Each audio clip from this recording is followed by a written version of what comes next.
يوم تقلب وجوههم في النار يقولون يا ليتنا أطعنا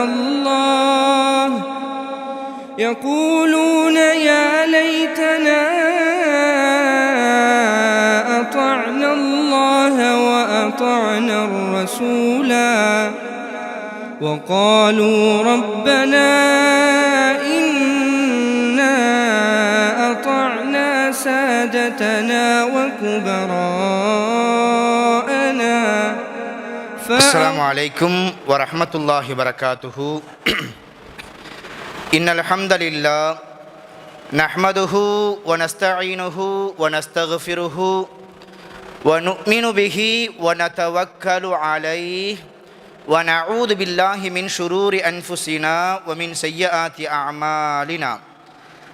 من يهده الله فلا مضل له ومن يضلل فلا هادي له وأشهد أن لا إله إلا الله وحده لا شريك له وأشهد أن محمدا عبده ورسوله أما بعد فأعوذ بالله من الشيطان الرجيم. بسم الله الرحمن الرحيم. يا أيها الذين آمنوا اتقوا الله حق تقاته ولا تموتن إلا وأنتم مسلمون. அளவற்ற அருளாளனும் நிகரற்ற அன்புடையவனுமாகிய அல்லாஹுவின் திருப்பெயர் போற்றி புகழ்ந்து ஆரம்பம் செய்கின்றேன். அந்த ஏக இறைவனின் சாந்தியும் வற்றா கருணையும் இறுதி தூதர் முஹம்மதுர் ரசூலுல்லாஹ் ஸல்லல்லாஹு அலைஹி வஸல்லம் அன்னவர்களின் மீதும் அன்னவர்கள் குடும்பத்தார்கள், தோழர்கள், தாபிஈன்கள், தபஉ தாபிஈன்கள், சத்தியத்தையும் ஏகத்துவத்தையும் நமக்கு எடுத்து சொன்ன இமாம்கள், குறிப்பாக சத்தியத்தை அறிந்து அதன் அடிப்படையில் நமது வாழ்க்கையை அமைத்து கொள்ள வேண்டும் என்கிற உயர்ந்த எண்ணத்தோடு அல்லாஹ்வின் இறையில்லத்தில் ஒன்று கூடியிருக்கும் நம்மவர்கள் அனைவர்களின் மீதும் வந்து சேரட்டுமாக. அவ்வண்ணமே இங்கு பேசப்படக்கூடிய கேட்கப்படக்கூடிய ஒவ்வொரு செய்திகளையும் நமது உள்ளத்தில் பதிய வைத்து நமது அன்றாட வாழ்க்கையில் எடுத்து நடப்பதற்கு வல்ல இறைவன் அருள் புரிவானாக. வாழக்கூடிய இந்த அற்பமான சொற்பமான இந்த வாழ்நாட்களில் மருத்துவமனையின் கஷ்டங்கள், அதன் சிரமங்கள், அதன் செலவீனங்களை விட்டும் முழுமையாக பாதுகாப்பு பெற்ற ஒரு வாழ்க்கையை அல்லாஹ் ரப்புல் ஆலமீன் நமக்கும் நமது குடும்பத்தார்களுக்கும் தந்தல் புரிவானாக. உயிருள்ள வரையிலும் உடல் சுகத்தையும் உள்ளத்தின் ஆரோக்கியத்தையும் நிரப்பமாக தந்தல் புரிவானாக. வாழும் காலங்களில் கடன் தொல்லையிலிருந்தும், வட்டியின் கொடூர பிடியிலிருந்தும், வறுமையின் பிடியிலிருந்தும், கோர விபத்திலிருந்தும், கொடிய நோய் நொடிகளிலிருந்தும், கெட்ட மௌத்திலிருந்தும், கெட்ட ஆட்சியாளரிடமிருந்தும் நம்மையும் நம் சமூகத்தையும் அல்லாஹ் ரப்புல் ஆலமீன் நிரந்தரமாக பாதுகாத்து அருள் புரிவானாக. ஹலாலான வழியில் சம்பாதித்து ஹலாலான வழியில் செலவழிக்கக்கூடிய நல்லவர்களாக அல்லாஹ் ரப்புல் ஆலமீன் நம்மை வாழச் செய்து அதே நிலையில் நமது உயிரையும் கைப்பற்றுவானாக என்கிற பிரார்த்தனையோடு இன்றைய நாளின் உரையை ஆரம்பம் செய்கின்றேன். அன்பிற்கினிய அருமையான பெருமக்களே, குர்ஆன் சுன்னா கூறும் அழகிய உபதேசங்கள் என்கிற தலைப்பின் கீழ் இன்றைக்கு நாம் 5வது நாளாக அல்லாஹ் ரப்புல் ஆலமீன் சொல்லக்கூடிய சில அழகிய உபதேசத்தை நாம் பார்க்க இருக்கிறோம். அதிலும் குறிப்பாக லுக்மான் என்கிற சூராவினுடைய 12வது வசனத்திலிருந்து லுக்மான் அலைஹிஸ்ஸலாத்து வஸ்ஸலாம் அவர்கள் தன்னுடைய பிள்ளைகளுக்கு செய்த அழகிய 10 உபதேசங்களில் 5 உபதேசத்தை நம்ம பார்த்து முடிச்சிட்டோம். இன்றைக்கி 6வது உபதேசத்தில் இருந்து இன்றைக்கி நம்ம பார்க்க போகிறோம். லுக்மான் அலைஹிஸ்ஸலாம் தன்னுடைய பிள்ளைகளுக்கு எத்தனை உபதேசம் செஞ்சாங்க? 10 உபதேசம். அதில் எத்தனை உபதேசத்தை பார்த்து முடிச்சிருக்கிறோம்? 5 முடிச்சிருக்கிறோம். மிச்ச 5 6லிருந்து இன்றைக்கி நம்ம பார்க்க இருக்கிறோம். பாருங்க, 31வது அத்தியாயம் 18வது வசனம். அதில் லுக்மான் அலைஹிஸ்ஸலாம் தன்னுடைய மகனுக்கு அந்த தொடர்ச்சியான உபதேசத்தை செய்து வரும் பொழுது இந்த விஷயத்தையும் சொல்கிறாங்க. வலா துஸஇர் ஹத்தக லின்னாஸ். தன்னுடைய மகனுக்கு செய்த உபதேசத்தில் 6வது உபதேசம் என்ன? வலா துஸஇர் ஹத்தக லின்னாஸ். என் அருமை மகனே, மக்களை விட்டும் உன்னுடைய முகத்தை பெருமையின் காரணமாக திருப்பிக் கொள்ளாதே. மக்களிடத்தில் பழகும் பொழுது ரொம்ப எளிமையாக பழகு. மக்களிடத்தில் பழகும் பொழுது இனிமையாக பழகு. காசு பணம் இருக்கும் பொழுது மக்கள்கிட்ட நம்ம சர்வ சாதாரணமாக நம்ம பழகிடுவோம். பதவி பட்டங்கள் எதுவுமே இல்லாத போது சாதாரண மனிதர்களாக இருக்கும் பொழுது எல்லா மனிதர்கள்ட்டையும் சாதாரணமாக பழகிடுவோம். இது யதார்த்தம். அல்லாஹ் ரப்புல் ஆலமீன் கொஞ்சம் காசு பணத்தையோ கொஞ்சம் பதவி பட்டங்களையோ நமக்கு தந்துட்டான் அப்படின்னா மக்களை விட்டும் தூரமாகக்கூடிய மனிதர்களைத்தான் இன்னைக்கு நம்ம பார்க்குறோம். அந்த மாதிரி இருக்கக்கூடாது. தன்னுடைய மகனுக்கு லுக்மான் அலைஹிஸ்ஸலாம் சொல்கிறாங்க, வலா துஸஇர் ஹத்தக லின்னாஸ், மக்களை விட்டும் உன்னுடைய முகத்தை பெருமையின் காரணமாக நீ திருப்பிக் கொள்ளாதே. வலா தம்ஷி ஃபில் அர்தி மர்ஹா, பூமியில் நீ நடக்கும் பொழுது கர்வத்தோடு நீ நடக்காதே. இந்த ரெண்டையும் சொல்லிட்டு சொல்றாங்க, இன்னல்லாஹ லா யுஹிப்பு குல்ல முஹ்தாலின் ஃபஹூர், பெருமை அடிக்கக்கூடிய கர்வம் கொள்ளக்கூடிய எந்த மனிதரையும் அல்லாஹ் விரும்புவது கிடையாது அப்படின்னு சொல்றாங்க. ஏன் அல்லாஹ் பெருமை அடிப்பவர்களை விரும்புறது கிடையாது தெரியுமா?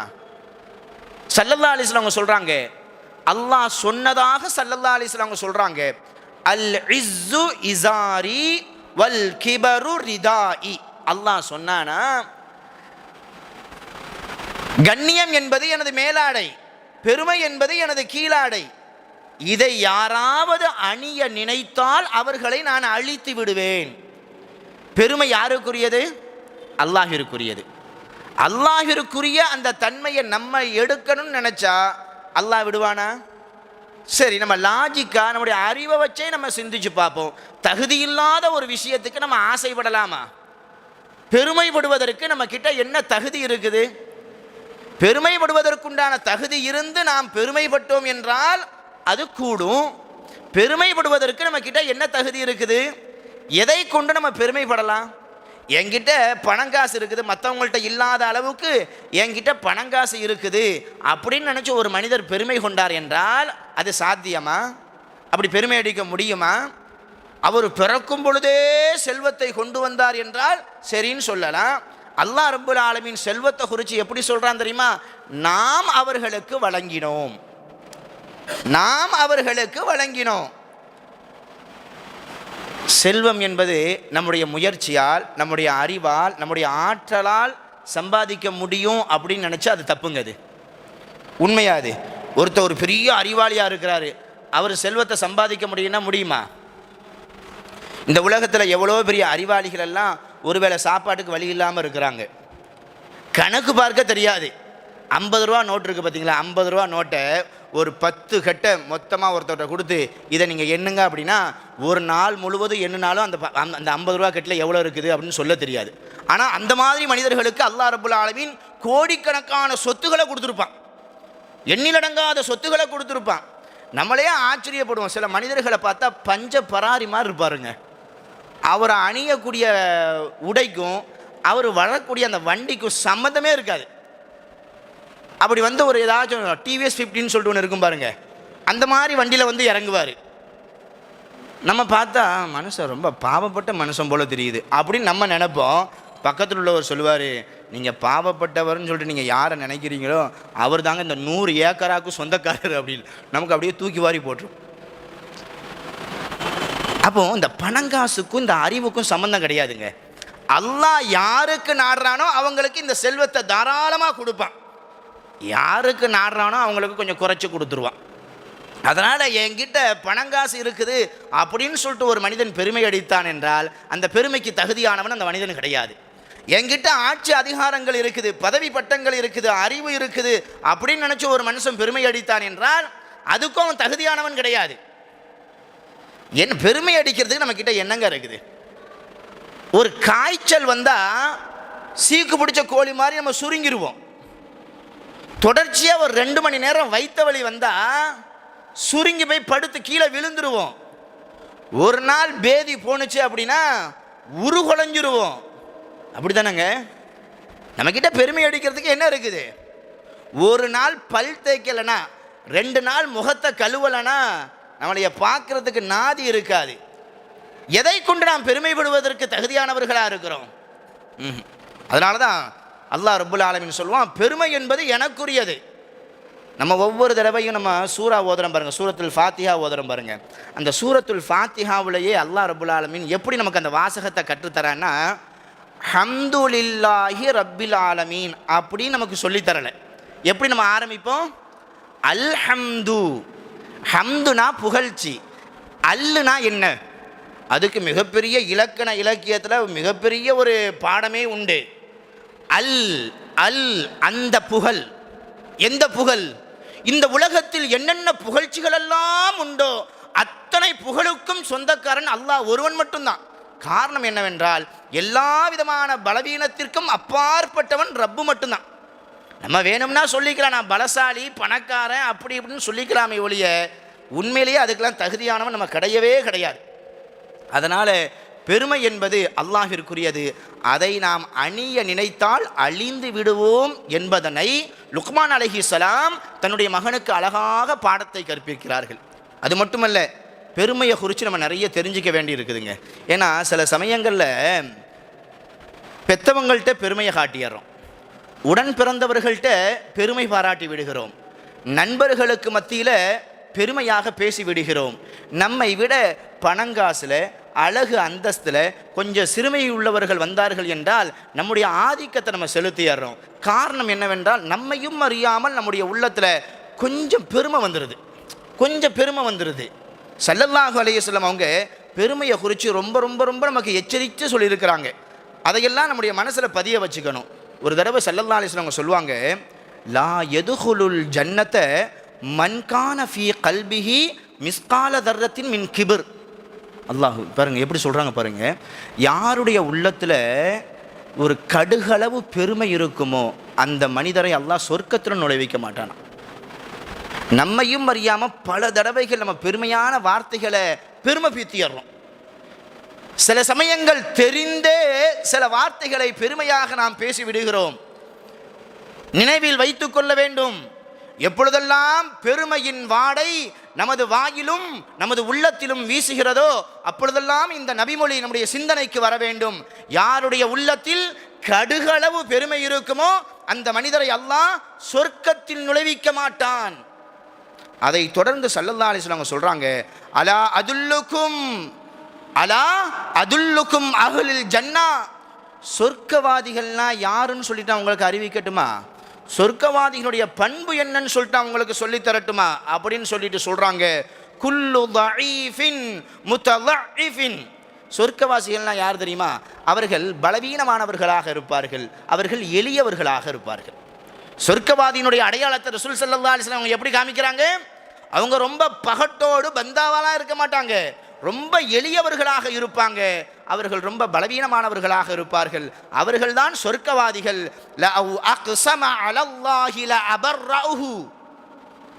நாம் யாரை பலவீனமானவர்கள் எளியவர்கள் என்று நினைக்கின்றோமோ அவர்களை ஸல்லல்லாஹு அலைஹி வஸல்லம் ஒரு சொர்க்கவாதி என்று சொல்கிறார்கள். அத்தோடு நிறுத்தாமல் தொடர்ந்து சொல்கிறார்கள், அப்படிப்பட்டவர்கள் அல்லாஹின் மீது சத்தியமிட்டு ஒரு காரியத்தை சொன்னால் அல்லாஹ் அதனை நிறைவேற்றி கொடுப்பான். தொடர்ந்து சொல்றாங்க, வ அஹ்லின்னார். நரகவாதினா யார் தெரியுமா? அவருடைய தன்மை, அவருடைய குணம், அவங்களுடைய குணாதிசயங்கள், அடையாளங்கள் என்ன தெரியுமா? ஜவ்வாதின், குல்லு ஜவ்வாதின். அவர்கள்ட்ட இரக்கம் இருக்காது, இரக்கமற்றவர்களாக இருப்பாங்க. உதுல்லின், அவர்கள் கொளுத்தவர்களாக இருப்பார்கள். முஸ்தக்பிரின், அவர்கள் பெருமை அடிக்கக்கூடியவர்களாக இருப்பார்கள். நான் ரெண்டாவதா சொன்ன பாருங்க, உதுல் கொளுத்தவர்களா? எல்லா கொளுத்தவர்களும் அல்ல, பணத்தினால் கொளுத்தவர்கள், திமிரினால் கொளுத்தவர்கள், அகம்பாரத்தினால் கொளுத்தவர்கள் இருக்கிறார்கள் அல்லவா, அவர்களை இந்த வாசகம் குறிப்பிடும். அப்போ நரகவாதியினுடைய அடையாளமாக ஸல்லல்லாஹு அலைஹி வஸல்லம் அவங்க 3 பேரை சொல்றாங்க. முதல்ல யாரு? இரக்கமற்றவர்கள். தன்னுடைய கண்ணுக்கு முன்னாடி யாராச்சும் கஷ்டப்பட்டாங்க சிரமப்பட்டாங்கன்னா சிரமப்படட்டும், அவனுக்கு அது வேணும் அப்படின்ற மாதிரி நினச்சிட்டு அவனுக்கு உதவி செய்ய மாட்டாங்க. இன்னைக்கு சில சமயங்களில் உதவி செய்கிறத சில மக்கள் கொஞ்சம் அவமானமாக நினைக்கிறாங்க. உதவியை கூட ஆளை பார்த்து தாங்க இன்னைக்கு செய்கிறாங்க. ஏதாச்சும் ஒரு மிஸ்கின் யாசகம் கேட்கக்கூடியவங்க தடுக்கி கீழே விழுந்துட்டா தூக்கி விடுறதுக்கு இன்னைக்கு ஆட்கள் ரொம்ப கம்மிங்க. அவரை போய் தூக்கி விடவா? அவரே ஒரு மிஸ்கின் யாசகம் கேட்கக்கூடியவர், அவரை போய் நம்ம தூக்கி விட்டால் நம்முடைய ஸ்டேட்டஸ் என்ன ஆகிறது அப்படின்னு நினைப்பாங்க. அதே சமயத்தில் சமுதாயத்தில் கொஞ்சம் நன்மதிப்பு பெற்றவர் ஒரு சமுதாய தலைவர் தடுக்கி விழலாம் வேண்டாம், விழுற மாதிரி ஏதாச்சும் ஒரு சூழல் இருந்தாவே 10 கைகள் அவர்களை போய் தாங்கும். அவர்களை போய் தாங்கிறத பெருமையா நினைக்கிறாங்க. உதவி என்பது ஆளை பார்த்தோ, அந்தஸ்தை பார்த்தோ, அடையாளங்களை பார்த்தோ செய்வது கிடையாது. யாருக்கு உதவிகள் தேவைப்படுகிறதோ அவர்களுக்கு நாம் செய்ய வேண்டும். உதவி செய்யும் காலமெல்லாம், தேவை உடையவர்களுக்கு உதவி செய்யும் காலமெல்லாம் நம்முடைய தேவையை நிறைவேற்றுவதற்கு அல்லாஹ் போதுமானவனாக இருக்கிறான். இதை மட்டும் நம்ம மனசில் பதிய வச்சுக்கணும். அப்போ உதவி செய்கிறதுக்கு ஆளை பார்க்காதீங்க, அவங்களுடைய அந்தஸ்தை பார்க்காதீங்க. உண்மையிலேயே அவங்களுக்கு உதவி தேவை அப்படின்னா தாராளமாக நம்ம போய் உதவி செய்யலாம். அப்படி உதவி செய்யும் பொழுது அதனுடைய கூலியை மனிதர்கள்ட்ட எதிர்பார்க்கிறது தவறுங்க. ரப்புக்கிட்ட எதிர்பாருங்க. சுபஹானல்லாஹ், மகத்தான கூலிகள் கிடைக்கும். அப்போ சொர்க்கவாதினா யாரு, நரகவாதினா யாருன்னு சொல்லிட்டு ஸல்லல்லாஹு அலைஹி வஸல்லம் அவங்க சொல்கிறாங்க. அதை தொடர்ந்து சொல்லும் பொழுது இன்னொரு செய்தியும் சொல்கிறாங்க. என்ன செய்தி? சலாசத்துன் லா யுகல்லிமுஹுமுல்லாஹு யௌமல் கியாமத்தி வலா யுஸக்கீஹும் வலா யன்துர் இலைஹிம். ஒரு 3 மனிதர்களை சொல்கிறாங்க, அல்லது ஒரு 3 விதமான கூட்டத்தார்களை பற்றி ரசூலுல்லாஹ் சொல்கிறாங்க. அந்த 3 நபர்களை அல்லது அந்த 3 கூட்டத்தார்களை நாளை மறுமையில் அல்லாஹ் ரப்புல் ஆலமீன் பரிசுத்தப்படுத்தவே மாட்டானா. அந்த 3 நபர்களோடு அல்லாஹ் பேசவே மாட்டானா. பேச மாட்டானா, நல்ல விதமாக பேசவே மாட்டானா. வலா யன்துர் இலைஹிம், அந்த 3 கூட்டத்தார்களை அல்லாஹ் ரப்புல் ஆலமீன் தன்னுடைய கருணை பார்வை கொண்டு பார்க்கவே மாட்டானா. அந்த 3 கூட்டத்தார்கள் யார் தெரியுமா? அந்த 3 மனிதர்கள் யார் தெரியுமா? முதல்ல சொல்றாங்க, ஷைகுன் ஜானின், வயதான காலத்திலும் விபச்சாரத்தின் பக்கம் யார் ஆசைப்படுவார்களோ அவர்கள். வாலிப பருவத்தில் இல்லை, வயதான காலத்தில் விபச்சாரத்தில் ஈடுபடக்கூடிய ஒரு முதியவர். இந்த மனிதரை அல்லாஹ் நாளை மறுமையில் பரிசுத்தப்படுத்த மாட்டானா, அவர்களோடு பேச மாட்டானா, அவர்களை ஏறிட்டு பார்க்க மாட்டானா. அது மட்டுமல்ல, வலகும் அதாபுன் அலீம், கடுமையான வேதனையும் அவர்களுக்கு உண்டா. அதில் முதல்ல உள்ளவங்க யாரு? ஷைகுன் ஜானின், வயதான காலகட்டத்தில் விபச்சாரத்தின் பக்கம் ஆசை கொள்ளக்கூடிய ஒரு ஆள். ரெண்டாவதாக ஓ மலிக்குன் கதாப், பொய்யான வாக்குறுதிகளை பொய் பேசக்கூடிய அரசன், தலைவர் அப்படின்னு ஸல்லல்லாஹு அலைஹி வஸல்லம் சொல்கிறாங்க.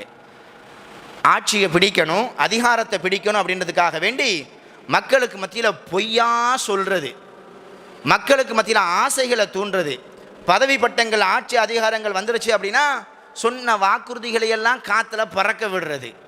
இந்த மாதிரி அரசியல்வாதிகள் இருக்கிறாங்கல்ல, தலைவர்கள் இருக்கிறாங்கல்ல, அவங்கள பற்றி ரசூலுல்லாஹ் சொல்கிறாங்க, ஓ மலிக்குன் கதாப், பொய் சொல்லக்கூடிய ஆட்சியாளர்கள்.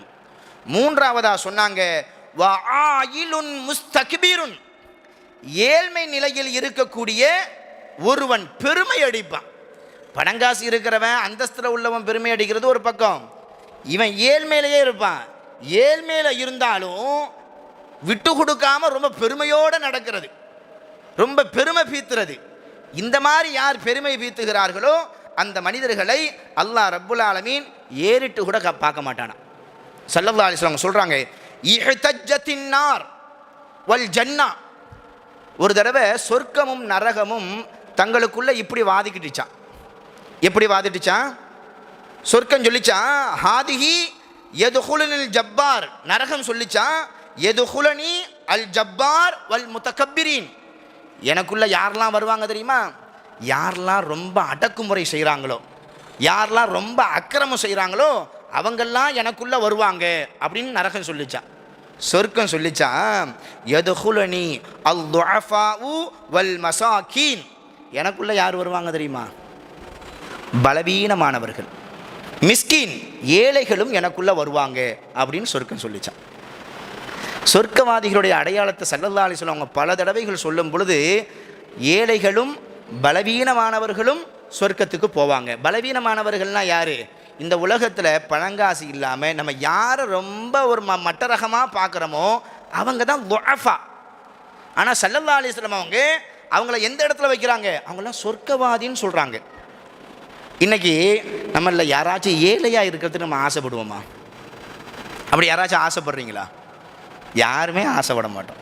நம்மக்கிட்ட ஒன்றுமே இல்லாட்டாலும் நல்ல வெள்ளையும் சொல்லையுமே 4 பேருக்கு மத்தியில் சும்மா பந்தாவாக இருக்குன்னு சொல்லிட்டு ஆசைப்படுறோம். அது தப்புலாம் கிடையாது, இது பெருமை கிடையாது. நல்ல உடை அணிகிறது, நல்ல தொப்பி போடுறது, நல்ல செப்பல் அணிகிறது, நல்ல வாகனம் வச்சுக்கிறது, இதெல்லாம் பெருமையா? இந்த பெருமைன்னு உள்ளக்க வந்துச்சுன்னா அது பெருமை. அது இல்லாமல் இல்லைப்பா நல்ல ஆடை உடுத்தணும். ஒரு சஹாபி ரசூல்லாட்ட வந்து கேட்கவும் செஞ்சாங்க, யாரும் சொல்லலாம் பெருமையை பற்றி நிறைய சொல்கிறீங்க, நல்ல உடை அணிகிறது பெருமையான்னு கேட்டாங்க. ரசூல்லா சொன்னாங்க, அதெல்லாம் அழகு. அல்லாஹ் இன்னல்லாஹ ஜமீல் யுஹிப்புல் ஜமால், அல்லாஹ் அழகானவன், அழகானதையே விரும்புகிறான் அப்படின்னு ஸல்லல்லாஹு அலைஹி வஸல்லம் சொன்னாங்க. அப்போ நல்ல உடை அணிகிறதோ நல்ல விதத்தில் இருக்கிறதோ அதெல்லாம் தப்பு கிடையாது. அதே சமயத்தில் இன்றைக்கி ஏழையாக இருக்கிறத யாருமே விருப்பப்பட மாட்டாங்க, அப்படி தானே?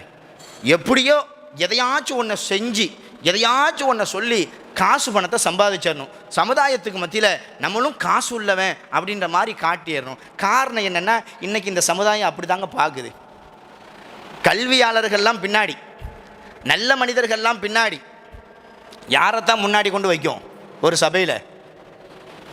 அது அது யாராக இருக்கட்டுமே, குரான் சொன்னால் பேசக்கூடியவங்களாக இருந்தாலும் சரி, ஒரு அஜரத் வராருன்னு வைங்களேன், அதே சமயத்தில் ஒரு பெரிய பணக்காரனும் வராருன்னு வைங்களேன், ஒரு 2 சேர் இருக்குது அல்லது ஒரு சேர் இருக்குது, யாரை தான் உட்கார வைப்பாங்க? அஜரத்து நல்ல மனுஷன், அவரை கொண்டு உட்கார வைப்போம் அப்படின்னு வைப்பாங்க. அஜரத்து கொஞ்சம் நேரம் அப்படி உட்காந்துக்குங்க, அவர் போனதுக்கு பின்னாடி சேர் இருந்தால் உட்கார வைப்போம் அப்படின்னு தான் சொல்லுவாங்க. சும்மா ஒரு பேச்சுக்கு அஜரத்து எவ்வளோ பெரிய கல்வியாளராக இருக்கட்டும் அல்லது ரொம்ப ஒரு நல்ல மனுஷன் இருக்கிறாரு, பொய் பேசுகிறது கிடையாது, யாரையும் ஏமாத்துறது கிடையாது. தன்னை யாராச்சும் ஏமாற்றிட்டு போனால் கூட ஏமாற்றிட்டு போ, ஆனால் நான் யாரையும் ஏமாற்ற மாட்டேன், என்னையை ஏமாத்துனதுக்காக வேண்டி நானும் மற்றவங்களை ஏமாற்றுவேன் அப்படின்லாம் கிடையாது அப்படின்ட்டு ஒருத்தர் நல்ல மனிதராக வாழ்கிறாரு. அதே சமயத்தில் ஊரை அடித்து உலையில் போட்ட ஒரு தலைவரும் இருக்கிறாருன்னு வைங்களேன். 2 பேரும் சபைக்கு வந்தால் இன்றைக்கி நம்ம சமுதாயத்தில் யாருக்கு முக்கியத்துவம் கொடுப்பாங்க? பேசுகிற நானே இருந்தாலும் கூட பல்ல கட்டிட்டு நிச்சயம் வாங்க தலைவரே நல்லா இருக்கீங்களா அப்படின்னு தான் நான் சொல்லுவோம். ஏன்னா இன்றைக்கி சமுதாயத்தில் பணம் காசு இருந்துச்சுன்னா அவனை அந்த ஆளை ஒரு மாதிரியாக பார்க்குறது, ஒரு வித்தியாசமாக பார்க்குறது, வானத்துலேருந்து குதிச்சு வந்தவரை மாதிரி வந்து என்ன செய்கிறது நினைக்கிறது. சில பணக்காரர்கள் மத்தியில் சில மனிதர்கள் போடக்கூடிய அந்த வேஷங்களை பார்க்கும்போது ரொம்ப மனசு சங்கடமாக இருக்கும். அல்லாஹ் பாதுகாக்கணும். அவர் என்ன சொன்னாலும் சரி, என்னையோ கவிதை கொட்டுற மாதிரி, அருவி கொட்டுற மாதிரி, சரி சொல்லுங்கள் நல்லா அப்படி, நமக்கே ரொம்ப ஆச்சரியமாக இருக்குது. அதே சமயத்தில் நல்ல கல்வியாளர் உட்காந்து என்ன செய்வார்? உபதேசம் பண்ணுவார், உட்காந்து தூங்கிட்டு இருப்பாங்க, தூக்கம் வந்துடும். கல்வியாளர் அல்லது மறுமையை பற்றி சொல்லக்கூடிய ஒரு விஷயத்தில் ஒரு சபையில் போய் உட்கார்ந்தா தூக்கம் வருது. நல்ல பணக்காரர் கூப்பிட்டு ஒரு விருந்துக்கு கூப்பிட்டு உட்காருங்கப்பா அப்படின்னு சொல்லிட்டு, இன்றைக்கி நிலைமை அப்படி தான், பணக்காரர்கள் கூப்பிட்டு உட்கார வச்சுட்டா ஒரு 1/4 மணி நேரம் 1/2 மணி நேரம் ஒரு பிளேடை போடுவாங்க. அதை கேட்குறதுக்கே ரொம்ப சங்கடமாக இருந்தாலும் சிரிக்கணும், நம்ம சிரிப்பே வராட்டாலும் சிரிக்கணும், கருத்தே இல்லாட்டாலும் கருத்து இருக்கிற மாதிரி அப்படின்னு நம்ம வந்து என்ன செய்யணும்? சைகை செய்யணும். அப்படின்ற மாதிரி ஆயிடுச்சு பாருங்களேன். அப்போ இன்றைக்கி ஏழ்மையாக இருக்கிறத யாரும் விரும்புறதில்லை, பணக்காரர்களாக இருக்கணும் அப்படின்னு தான் நம்ம ஆசைப்படுறோம். ஆனால் பணக்காரர்களாக இருக்கிறது தவறா அப்படின்னு சொல்லி பார்த்தா தவறுலாம் கிடையாது. பணங்காசை நம்ம எவ்வளோ வேணாலும் சம்பாதிக்கலாம், ஆனால் முறையாக சம்பாதிக்கணும். சம்பாதிச்ச பணத்தில் ஜக்காத்து கொடுக்கணும், நல்வழியில் செலவு செய்யணும். ஆனால் இன்றைக்கி ஹலாலான வழியில் சம்பாதிக்கக்கூடிய நல்லவர்கள் ரொம்ப ரொம்ப குறைவுங்க, ரொம்ப ரொம்ப குறைவு. அதுவும் நம்ம ஊரில் ரொம்ப கம்மியாயிட்டாங்களோ அப்படின்னு நினைக்கக்கூடிய அளவுக்கு ரொம்ப வேதனையாக இருக்குது. சமீப காலத்தில் லட்சாதிபதிகள் நிறைய தோண்டிட்டாங்க, கோடீஸ்வரர்கள் நிறைய தோண்டிட்டாங்க. அவங்க லட்சாதிபதியாக ஆனதுக்கும் கோடீஸ்வரலாம் ஆனதுக்கும் அந்த காரணத்தினால இன்றைக்கி பார்த்திங்கன்னா 500 ரூபாய்க்கு போன ஒரு ஸ்கொயர் ஃபீட் இன்றைக்கி என்ன ஆயிடுச்சு? 2500 ரூபா. யாரோ செஞ்ச அந்த பாவத்துக்கு நம்ம மேலே அந்த தலையில் வந்து விழுது பாருங்கள். குர்பானிக்கெல்லாம் 20,000 ரூபாய்க்கு வாங்கின மாடு இன்றைக்கி 50,000 ரூபாய்க்கு குறைஞ்சி கிடையாது அப்படின்றாங்க. வருத்தம் இல்லாத காசை எப்படி வேணாலும் செலவு பண்ணிடுவாங்க. அவங்களுக்கு என்ன கஷ்டம் வரப்போகுது? ஏன்னா அடுத்தவன் தலையில் மிளகா அரைச்சி தானே அது வருது, அடுத்தவன் தானே சிரமப்படுறான். அப்படின்ற போது ஒன்றும் தெரியாது. எப்படியாவது ஒன்று யாரையாச்சும் கொன்னாவது நம்ம பணக்காரனாக ஆயிடணும் அப்படின்னு தான் இன்றைக்கி பெரும்பாலான மனிதர்கள் இன்றைக்கி இருக்கிறாங்க. வறுமையை விரும்புறது இல்லை, கஷ்டத்தை விரும்புறது இல்லை. ஆனால் ஸல்லல்லாஹு அலைஹி வஸல்லம் அவங்க இந்த வறுமையை நமக்கு எப்படி சொல்லித்தராங்க பாருங்களேன். ஸல்லல்லாஹு அலைஹி வஸல்லம் சொல்கிறாங்க, யதுகுலுல் ஃபுகரா. இந்த ஹதீஸை நம்ம கேட்டேன்னு வைங்களேன், நம்ம கொஞ்ச நாள் ஏழ்மையாகவே இருந்தால் என்ன அப்படின்ற மாதிரி நினைப்பு வந்துடுங்க. ஸல்லல்லாஹு அலைஹி வஸல்லம் சொல்கிறாங்க, அத்தனஅத்து ஃபில் ஜன்னதி ஃபரஐது அக்ஸரஹா அக்ர அஹ்லஹல் ஃபுகரா. ரசூலா மேராஜ் போனாங்கல்ல, அப்போ சொர்க்கத்தை அப்படி எட்டி பார்த்தாங்களாம். சொர்க்கத்துக்குள்ளே அதிகமான மனிதர்கள் யார் இருந்தாங்களாம்? யார் இருந்தாங்க? ஃபுகரா, ஏழைகள் தான் இருந்தாங்களாம். வத்தலஅது ஃபின்னார், நரகத்தை அப்படியே எட்டி பார்த்தாங்க. சொன்னாங்க ஃபராய்து அக்ஸர அஹ்லி ஹன்னிசா, பெண்களை அதிகமாக நான் பார்த்தேன் அப்படின்னு சொன்னாங்க. அப்போ சொர்க்கத்தில் ஸல்லல்லாஹு அலைஹி வஸல்லம் அதிகமாக யாரை பார்த்தாங்க? ஏழைகளை தான் பார்த்தாங்க. இன்றைக்கி நம்ம சொர்க்கவாதியாக இருக்கணும்னு சொல்லிட்டு நம்ம ஆசைப்படுறோம். ஆனால் அந்த சொர்க்கவாதியினுடைய அடையாளமாக இருக்கக்கூடிய அந்த ஏழ்மையை நம்ம விரும்புறதில்லை, அதை நம்ம வெறுக்கிறோம், அதை அசிங்கமாக பார்க்குறோம். அத்தோட ரசூலுல்லாஹ் சொல்லலை, இன்னொரு விஷயத்தை சொன்னாங்க, யதுகுலுல் ஃபுகராஉ அல் ஜன்னத கபுலல் அக்னியாஉ பி 500 ஆமின். நாளை மறுமையில் ஒரு மிஸ்கின், ஒரு ஃபகீர், வசதியான ஒரு பணக்காரரை விட ஒரு 500 ஆண்டுகளுக்கு முன்னாடியே எங்கே போயிடுவாராம்? சொர்க்கத்துக்கு போயிடுவாராம். 500 ஆண்டுனா நம்ம இந்த உலகத்தினுடைய 500 ஆண்டு இல்லை. அதையும் ரசூலுல்லாஹ் சொல்கிறாங்க, நிஸ்ஃப யௌமின். நாளை மறுமையில் ஒரு நாளினுடைய பாதி என்பது நம்ம கணக்கிடுறோம் பாருங்க, இந்த வருஷம், அதுக்கு 500 வருஷமா. நம்ம 500 வருஷம் கழிஞ்சாதான் நாளை மறுமையில் ஒரு நாளினுடைய பாதியே கழியுமா. அப்போ ரசூலுல்லாஹ் சொல்கிறாங்க, ஒரு ஃபகீர், ஒரு மிஸ்கின் நாளை மறுமையில் சொர்க்கத்துக்கு ஒரு பணக்காரரை விட 500 ஆண்டுகளுக்கு முன்னாடியே போயிடுவாங்களாம். அதனால தான் என்னமோ தெரியல, ஸல்லல்லாஹு அலைஹி வஸல்லம் அவங்க ஏழ்மையை ரொம்ப விரும்பினாங்க. ஏழ்மையை ரொம்ப விரும்பினாங்க. எந்த அளவுக்கு விரும்பினாங்க அப்படின்னா, உமர் ரலியல்லாஹு ஒரு சம்பவத்தை சொல்கிறாங்க பாருங்கள். இதை புகாரி இமாம் தனது கிதாபில் பதிவு செய்வாங்க, 4913வது நபிமொழியாக. உமர் ரலியல்லாஹு சொல்கிறாங்க, ஒரு தடவை நான் ரசூலுல்லாஹ் போய் சந்தித்து பேசலான்னு சொல்லிட்டு போனேன். அப்படி போனால் வ இன்னஹு ல அலா ஹசீரின் மா பைனஹு வ பைனஹு ஷையுன், அவங்க ஈச்சம்பரத்தினுடைய பாய்க்கு மேலே உட்கார்ந்துருந்தாங்க. ஈச்சம்பாய் இருக்குல்ல, அதுக்கு மேலே உட்கார்ந்துருந்தாங்க. அவங்களுக்கும் அந்த பாய்க்கும் இடையில எந்த துணியும் இல்லை, வெறுமன பாய், ஈச்சம் பாய், அதுக்கு மேலே உட்கார்ந்துட்டு இருக்கிறாங்க. வ தஹத ரஸிஹி விசாதத்துன் மின் அதமின் ஹஷூஹா லீஃபுன், ஈச்சமரத்தினுடைய அந்த இலைகள் இருக்குல்ல, அதால் நிரப்பப்பட்ட ஒரு தலையணை இருந்துச்சு. தொடர்ந்து சொல்றாங்க, வ இன்ன இந்த ரிஜ்லைஹி கரதுன் மஸ்பூபன், அவங்க காலுக்கு பக்கத்தில் பார்த்தா கருவேல செடிகள் இருக்குல்ல, அது எல்லாம் குவிக்கப்பட்டு இருந்துச்சான். கருவேல செடி அது குவிக்கப்பட்டு இருந்துச்சான். வ இந்த ரஸிஹி அஹபுன் முஅல்லகத்துன், அவங்களுடைய தலைக்கு மேலே பார்த்தா பதனிடப்படாத ஒரு தோல் பை ஒன்று தொங்கிட்டு இருந்துச்சு. இப்போ நான் சொன்ன இந்த வர்ணனைகளை எல்லாம் கொஞ்சம் யோசிச்சு பாருங்களேன். இன்றைக்கி பிளாட்ஃபாரத்தில் படுத்துருக்குறாங்க பார்த்தீங்களா, அவங்க கூட பார்த்தீங்கன்னா ஏதோ ஒரு சின்ன ஒரு விரிப்பு, கல்லோ மண்ணோ எதுவும் குத்தாமல் இருக்கிறதுக்காக வேண்டி ஒரு சின்ன ஒரு விரிப்பை விரித்து வச்சுருப்பாங்க. தலையணைன்னு சொல்லிட்டு ஏதாச்சும் ஒரு 50 ரூபாய்க்கு 100 ரூபாய்க்கு ஒரு தலைகணையை வாங்கி வச்சுருப்பாங்க. குடிக்கிறதுக்கு ஒரு நல்ல ஒரு பாத்திரம் இருக்கும். ஆனால் மிகப்பெரிய ஒரு வல்லரசனுடைய சொந்தக்காரவங்க யார்? ஸல்லல்லாஹு அலைஹி வஸல்லம் அவங்க. இது மதீனாவில் வச்சு இந்த சம்பவம் நடக்குது, மக்காவில் இல்லை, மதீனாவில் வச்சு நடக்கக்கூடிய ஒரு சம்பவம். அல்லாஹுடைய தூதராக இருக்கிறாங்க, மிகப்பெரிய ஒரு வல்லரசை கட்டி அமைத்த அந்த சூழல்ல ரசூலுல்லாஹ் எப்படி இருக்கிறாங்க?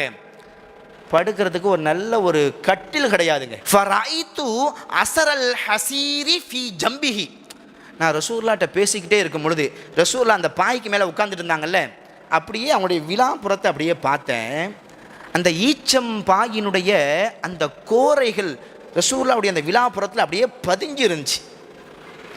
ஃபபகைது, உமர் ரலியல்லாஹு சொல்கிறாங்க, நான் அந்த சூழலை பார்த்துட்டு, ரசூல் ஸல்லல்லாஹு அலைஹி வஸல்லம் தலைமாட்டில் பார்த்தீங்கன்னா பதனிடப்படாத ஒரு தோல் பை, படுக்கிறதுக்கு ஒரு நல்ல பாய் இல்லை, ஒரு தலையணை இல்லை, இதையெல்லாம் பார்த்துட்டு ஃபபகைது, நான் அழ ஆரம்பிச்சிட்டேன். ஏன்னா உமர் ரலியல்லாஹு ரசூலுல்லாஹ்வை எப்போத்துலேருந்து பார்க்குறாங்க? இம்புட்டு வயசுலேருந்து பார்க்குறாங்க. 2 பேரும் மக்காவாசிகளில் இம்புட்டு வயசுலேருந்து பார்க்குறாங்க. ஆரம்ப காலத்தில் நல்ல பெரிய கோத்திரத்தை சார்ந்தவர்கள் ரசூல் ஸல்லல்லாஹு அலைஹி வஸல்லம் கஷ்டப்பட்டாங்க. என்னைக்கு ஹதீஜா ரலியல்லாஹு திருமணம் பண்ணாங்களோ அன்னைக்கு மக்காவில் ரசூல் ஸல்லல்லாஹு அலைஹி வஸல்லம் செல்வத்தை போல வேறு எந்த மனிதரிடத்திலும் செல்வம் இருந்தது கிடையாது. மக்காவிலேயே மிகப்பெரிய செல்வந்தர். அப்படி வாழ்ந்த ஒரு மனிதர் அல்லாஹுடைய மார்க்கத்தை ஏற்றுக்கிட்டு இந்த சத்தியத்தை சொல்கிறதுக்காக வேண்டி எப்படிப்பட்ட ஒரு வாழ்க்கையை வாழ்கிறாங்க. ரசூல் ஸல்லல்லாஹு அலைஹி வஸல்லம் சூழலை உமர் ரலியல்லாஹு பார்த்துட்டு அப்படியே அழுகிறாங்க. அழுகக்கூடிய உமர் ரலியல்லாஹு பார்த்துட்டு ரசூலுல்லாஹ் கேட்டாங்க, மா யுபுகீக், உமரே ஏன் அழுகுறீங்க, என்ன காரணம் அப்படின்னு சொல்லி கேட்கும்போது உமர் ரலியல்லாஹு சொல்கிறாங்க, யா ரசூலல்லாஹ் இன்ன கிஸ்ரா வ கைசர ஃபீமா ஹாதா, கிஸ்ரா மன்னர், கைசர் மன்னர் அவங்கெல்லாம் எப்படி வாழ்கிறாங்க, என்ன மாதிரி வாழ்க்கையை வாழ்கிறாங்க, யா ரசூலல்லாஹ் உங்களுக்கு பின்னாடி நாங்கள் இருக்கிறோம், நீங்கள் கண் இமை அசைச்சா போதும் உங்களுக்காக வேண்டி எதை வேணாலும் செய்கிறதுக்கு நாங்கள் இருக்கிறோம், நீங்கள் யா ரசூலல்லாஹ் இப்படிப்பட்ட ஒரு வாழ்க்கையை வாழ்கிறீங்க, இவ்வளோ கஷ்டமான வாழ்க்கையை வாழ்கிறீங்களா யா ரசூலல்லாஹ், இதை நினைக்கும் பொழுது என்னுடைய கண்கள் கண்ணீர் வடிக்குது அப்படின்னு சொன்னாங்க. ரசூல் ஸல்லல்லாஹு அலைஹி வஸல்லம் சொன்ன வார்த்தை என்ன தெரியுமா? அழக்கூடிய தன்னுடைய நிலைமையை பார்த்து வருத்தப்படக்கூடிய உமர் ரலியல்லாஹு பார்த்து சொன்னாங்க, அமா தருலா அன் தகூன லஹுமுத் துன்யா வலல் ஆகிரா. உமரே, நீங்கள் யாரையெல்லாம் ரொம்ப பெருசாக வாழ்கிறீங்கன்னு சொல்கிறீங்களோ அவங்களுக்கெல்லாம் அல்லாஹ் இந்த துன்யாவை தான் கொடுத்துருக்குறான், நமக்கு இந்த துன்யா கிடையாது, நாமெல்லாம் இந்த துன்யாவுக்காக வேண்டி படைக்கப்பட்டவர்கள் அல்ல, வலனா அல் ஆகிரா, நமக்கெல்லாம் ஆகிரத்தில் இருக்குது அப்படின்னு சொன்னாங்க. சுபஹானல்லாஹ். அந்த வறுமையை, அந்த கஷ்டத்தை ஒரு பெரிய ஒரு விஷயமா எடுத்துக்கலங்க, அதை அசிங்கமாக நினைக்கல. எந்த அளவுக்கு அப்படின்னா சஹாபாக்கள் நமக்கு சொல்லித்தராங்க, மா ஷபிஅ ஆலு முஹம்மதின் ஸல்லல்லாஹு அலைஹி வஸல்லம் மின் துஆமி ஸலாஸதி அய்யாமின் ஹத்தா குபில. ரசூலுல்லாஹ் மரணிக்கும் வரையிலும் இந்த மாதிரி ஒரு வாழ்க்கையை நம்ம காலத்தில் பரம ஏழை கூட அனுபவிச்சது கிடையாதுங்க. சஹாபாக்கள் சொல்கிறாங்க, ரசூலுல்லாஹ் மரணிக்கும் வரைக்கும் ரசூலுல்லாஹ்வுடைய குடும்பத்தார்கள் தொடர்ச்சியாக 3 நாட்கள் வயிறார சாப்பிட்டது கிடையாது. இப்படிப்பட்ட ஒரு மனிதரை எங்கேயாச்சும் பார்க்க முடியுமா? இப்படிப்பட்ட ஒரு வறுமையை எங்கேயாச்சும் பார்க்க முடியுமா? தொடர்ச்சியாக சொல்கிறாங்க, இன் குன்னா நலந்துரு இலல் ஹிலாலி சும்மல் ஹிலால் சலாசத அஹில்ல ஃபீ ஷஹ்ரைன். 3 மாதங்கள் அல்லது 2 மாதங்கள் தொடர்ச்சியாக வறுமையின் காரணமாக ரசூலுல்லாஹ்வுடைய வீட்டில் அடுப்பு எரிக்கப்படாமல் இருந்திருக்கக்கூடிய சூழலும் இருந்திருக்குன்னு சொல்லிட்டு நபித்தோழர்கள் நமக்கு சொல்லித்தராங்க. எத்தனை மாதம்? 2 மாதம் தொடர்ச்சியாக வறுமையின் காரணமாக அடுப்பே பற்ற வைக்கலையா. இந்த மாதிரி வாழ்க்கையை நம்மள என்னைக்காச்சும் நம்ம வாழ்ந்துருக்கிறோமா? நம்மளும் ஆரம்ப காலம் இன்னைக்கு தானே அல்லாஹ் நமக்கு வசந்தத்தை வந்து என்ன செஞ்சுருக்கான், தந்திருக்கிறான். ஒரு 30-40 வருஷத்துக்கு முன்னாடி நம்முடைய வாழ்க்கை எப்படிங்க இருந்துச்சு? வறுமையில் இருந்தோம், கஷ்டத்தில் இருந்தோம். ஒரு ஜோடி ஆடை 2 ஜோடி ஆடை இருக்கும், அதுக்கு மேலே கிடையாது. காலையில் டிஃபன் சாப்பிட முடியாமல் மதிய உணவை மட்டும் நல்லா சாப்பிட்டுட்டு நைட்டு கிடச்சா ஓகே, இல்லாட்டா பார்த்துக்கலாம் அப்படின்ற மாதிரி வாழ்க்கையெல்லாம் நம்ம வாழ்ந்துருப்போம். ஆனால் ரசூலுல்லாஹ் வாழ்ந்த மாதிரி இந்த மாதிரி ஒரு வறுமையை என்னைக்காச்சும் நம்ம வாழ்ந்துருக்கோமா? இந்த மாதிரி ஒரு கஷ்டத்தை என்னைக்காச்சும் வாழ்ந்துருக்கிறோமா? இல்லைங்க. காரணம் என்னென்னா, இன்றைக்கி நம்முடைய உள்ளம் வறுமையை விரும்புறது இல்லை, ஏழ்மையை விரும்புறது இல்லை. அந்த வறுமையையும் ஏழ்மையையும் அசிங்கமாக நினைக்கக்கூடியவர்களாக இன்றைக்கி நம்ம இருக்கிறோம். ரசூல் ஸல்லல்லாஹு அலைஹி வஸல்லம் அவங்க மட்டும் இல்லைங்க, ரசூலுல்லாஹ்வை பார்த்து பார்த்து வளர்ந்தார்கள் அல்லவா சஹாபாக்கள், அவங்களுடைய வாழ்க்கை இப்படி தாங்க இருந்துச்சு. எந்த அளவுக்கு அப்படின்னா, புகாரி இமாம் தனது கிதாபில் பதிவு செய்கிறாங்க, இல்லை திருமதி இமாம் தனது கிதாபில் 2568வது நபிமொழியாக இந்த செய்தியை பதிவு பண்ணுறாங்க. சஹாபாக்களுடைய வாழ்க்கையை பற்றி ஃபதாலா பின் உபைத் என்கிற நபித்தோழர் இந்த செய்தியை அறிவிக்கிறாங்க. ரசூல் ஸல்லல்லாஹு அலைஹி வஸல்லம் தொழுகை நடத்துவாங்களாம். தொழுகை நடத்தினா பின்னாடி நிற்கக்கூடிய ஆண்களில் நிறைய பேர் மயக்கடிச்சு கீழே விழுந்துருவாங்களாம். சுப்ஹானல்லாஹ். மினல் ஹசாசதி, மயக்கடிச்சு கீழே விழுந்துருவாங்களாம். அந்த மயக்கம் வரத்துக்கு உண்டான காரணம் என்ன தெரியுமா? பசியா. யார் மயக்கடிச்சு கீழே விழுறாங்களோ அந்த மாதிரி மனிதர்களுக்கு பெயர் வஹும் அஸ்ஹாபு சுஃபா. அவங்களுடைய பெயர் என்ன பேர்? திண்ணை தோழர்கள். திண்ணை தோழர்கள். திண்ணை தோழர்கள்னால் என்ன? எல்லாத்தையும் விட்டுட்டு இந்த மார்க்கத்துக்காக வேண்டி எப்போவுமே ரசூல் ஸல்லல்லாஹு அலைஹி வஸல்லம் திண்ணையிலேயே உட்காந்துருப்பாங்க. யாராச்சும் சாப்பாடு கொடுத்தா சாப்பிடுவாங்க, இல்லைனா இல்லை. இப்படி ஒரு வாழ்க்கை. எப்போவுமே ரசூலுல்லாஹ் என்ன சொல்கிறாங்க, என்ன செய்கிறாங்க, அதை ஃபுல்லாக நோட் பண்ணிக்கிட்டே இருப்பாங்க. அவங்க அன்னைக்கு பசியின் கொடுமையினால், வறுமையின் கொடுமையினால் எழுதிய அந்த நூல்களை தான், அந்த ஹதீதை தான் இன்றைக்கி நம்ம நல்ல ஏசி ரூமில் இருந்து நம்ம படிச்சுக்கிட்டு இருக்கிறோம். எந்த ஒரு கஷ்டமும் இல்லாமல் இன்றைக்கி மார்க்கத்தை நம்ம கற்றுக்கிட்டு இருக்கிறோமே, தெரிஞ்சுக்கிட்டு இருக்கோமே. இதுக்கெல்லாம் காரணம் என்ன? அந்த நபித்தோளுடைய தியாகம். அவங்க அந்த வறுமையை, அந்த ஏழ்மையை அசிங்கமாலாம் நினைக்கல. நல்ல வாழ்ந்தவர்களெல்லாம் வறுமையை விரும்பி ஏற்றுக்கிட்டாங்கங்க. காரணம் என்னென்னா, வறுமை என்பது ஏழ்மை என்பது அசிங்கம் அல்ல. வறுமை ஏழ்மை என்பது சொர்க்கவாதியினுடைய அடையாளம். நாளை மறுமையில் ஏழ்மையானவர்களை அல்லாஹ் ரொம்ப விரும்புகிறான். அப்போ அவங்க சொல்கிறாங்க, பசியின் காரணமாக அப்படி மயக்க அடித்து கீழே விழுந்துருவாங்க. சரிங்களா? அப்படி சொல்லிட்டு சொல்கிறாங்க, தகூலல் அராபு ஹாவுலாயி மஜானீனுன். புதுசாக கிராமப்புறத்திலிருந்து வந்திருப்பாங்கல்ல சில நபித்தோழர்கள், ரசூலுல்லாஹ்ட்ட ஏதாச்சும் ஒன்று கேட்கறதுக்காக வேண்டி புதுசாக வருவாங்கல்ல. அப்படி வரக்கூடியவங்க இந்த மயக்கடிச்சு கீழே விழுறவங்கள பார்க்கும்போது இவங்கெல்லாம் ஒரு பைத்தியக்காரங்களாக இருப்பாங்களோ, ஏன் அப்படி மயக்கடிச்சு கீழே விழுறாங்க அப்படின்னு நினைப்பாங்களாம். இவங்களுடைய உண்மையான நிலைமை யாருக்கு தெரியாது? ஊர்புறங்களில் இருந்து வராங்கல்ல, புதுசாக வராங்கல்ல, அவங்களுக்கு தெரியாதான் எதுக்கு மயக்கடிச்சு கீழே விழுறாங்க, சரியான பைத்தியக்காரங்களாக இருப்பாங்க போல அப்படின்னு நினைப்பாங்களாம். சுப்ஹானல்லாஹ். ஸல்லல்லாஹு அலைஹி வஸல்லம் ஃபைதா ஸல்லா ரசூலுல்லாஹி ஸல்லல்லாஹு அலைஹி வஸல்லம் இன்ஸரஃப. தொழுகை முடித்ததுக்கு பின்னாடி, சலாம்லாம் வாங்கினதுக்கு பின்னாடி ரசூலுல்லாஹ் இப்படி மக்களை பார்த்து திரும்பி இருப்பாங்களாம். அந்த மயக்கடிச்சு கீழே விழுந்திருப்பாங்கல்ல, அவர்களை நோக்கி சொல்வாங்களாம், கூடியிருக்கக்கூடிய நபித்தோழர்களை பார்த்து சொல்வாங்களாம், லவ் தஅலமூன மா லக்கும் இன்தல்லாஹி லஅஹ்பப்தும் அன் தஸ்தாது ஃபாகத்தன். நீங்கள் ஏழையாக இருப்பதினுடைய நன்மையை மாத்திரம் நீங்கள் அறிந்திருந்தால். எப்படி சொல்லுவாங்களா? இந்த மயக்கடிச்சு கீழே விழுறாங்கல்ல, அவங்கள பார்த்து என்னடா இவங்க இப்படி இருக்கிறாங்களே அப்படின்னு நினைக்கிறாங்கல்ல. சிரமப்படக்கூடியவங்க, கஷ்டப்படுறவங்கள பார்த்து என்னடா இவங்க இப்படி இருக்கிறாங்களே அப்படின்னு அவங்களுக்கு எல்லாத்துக்கும் சேர்த்து ரசூலுல்லாஹ் சொல்கிறாங்க, ஏழ்மையாக இருப்பதனுடைய நன்மையை மாத்திரம் நீங்கள் அறிந்துவிட்டால் அதிகமாக நீங்கள் ஏழ்மையை விரும்புவீர்கள். சுப்ஹானல்லாஹ். அதனால் ஏழ்மையாக இருக்கிறது, வறுமையில் இருக்கிறது அசிங்கன்னு நினைக்காதீங்க. இன்றைக்கி சில பேர் ஏழ்மையாக இருக்கிறதுனால ஒரு கண்ணியமான சபைக்கு வரத்துக்கு கூட ஒரு தாழ்வு மனப்பான்மையாக நினைக்கிறாங்க. அங்கெல்லாம் போனால் பெரியவங்களாம் இருப்பாங்க, வசதியானவங்க இருப்பாங்க, அங்கே போய் என்னத்தை போய் பேச வைக்க, நம்மலாம் போனால் அங்கே என்ன கவனிக்கவா போகிறாங்க, வைக்கவா போகிறாங்க அப்படின்ற மாதிரிலாம் நினைக்கிறாங்க. இல்லைங்க, சத்தியத்தை சொல்கிறதுக்கும் தாவா செய்கிறதுக்கும் இந்த வறுமைலாம் ஒரு இதே கிடையாது. ரசூலுல்லாஹ் வறுமையிலேயே தான் இருந்து தாவா செஞ்சாங்க. சஹாபாக்கள் வறுமையிலேயே இருந்தால் சத்தியத்தை சொன்னாங்க. அதனால் சத்தியத்தை சொல்கிறதுக்கும் சமுதாயத்துக்கு மத்தியில் தலை நிமிர்ந்து நிற்கிறதுக்கும் காசு பணம் தேவை, பதவி பட்டங்கள் தேவைன்னா இல்லை. நாணயம் இருந்தால் போதும், உண்மை இருந்தால் போதும். ரசூல் ஸல்லல்லாஹு அலைஹி வஸல்லம் லாஸ்ட்டாக சொன்ன இந்த மாதிரி ஏழ்மையினுடைய சிறப்பை மாத்திரம் அறிந்து கொண்டால் நம்மளுடைய உள்ளம் எதை விருப்பப்படுமா?